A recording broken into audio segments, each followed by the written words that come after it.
You saw the title. You know what this is. Let's get straight to the stories. I destroyed an airplane bathroom. Now hold on, hear me out. So, a little context. I'm from China. My mom at the time didn't know Chinese. So now we have a language barrier between us. Now pair that with me being 5 and going onto a plane for the first time in my life. Could you see where this is going? I was fine throughout the long boarding process, being a good quiet kid and just looking at everything. But this didn't last long when I got on the plane. The moment the plane was in the air and no one had an escape route, I snapped. I started going crazy, like screaming and running around kind of crazy, and my mom didn't know what to do.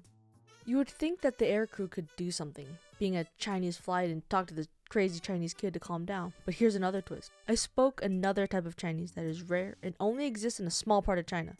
Double language barrier. So now there's a kid screaming and attacking anything that moves, with people trying to talk to this rabid kid in some made-up language. My mom put me in the only place that didn't have people, the airplane bathroom. A flight attendant even asked if my mom needed help, to which she just sighed and shook her head.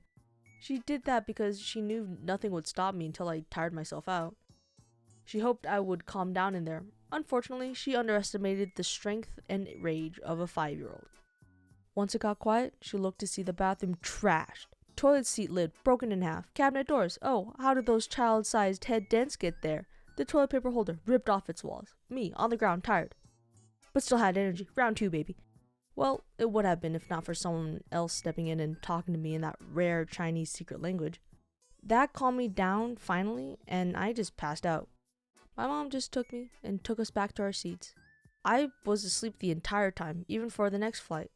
We landed safely, and apparently the next flight we got on, they were super nice. Probably air flights talking to each other about me and to not piss me off unless they want their bathrooms trashed.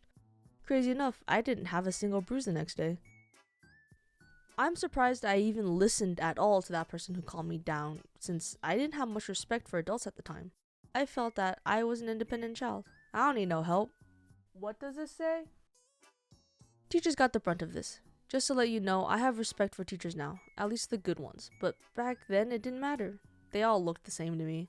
I was always the one to start something, or did nothing.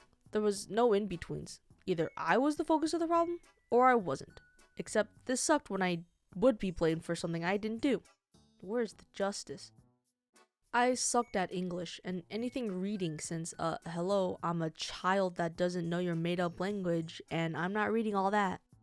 Reading and writing were not my strong points. One thing I did enjoy while in class, though, was learning new terms. As a kid, when I learned something new, I would use it everywhere I could.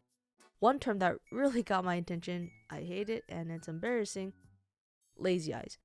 I don't know how I learned it and why I was fixated on it, but I would stare at people to see if their eyes were not looking straight.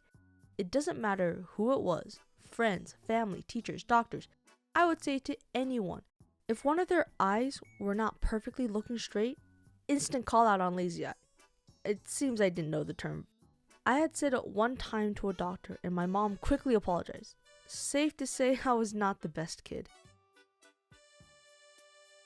Well, those were some stories I had. I have more, but this video would be too long.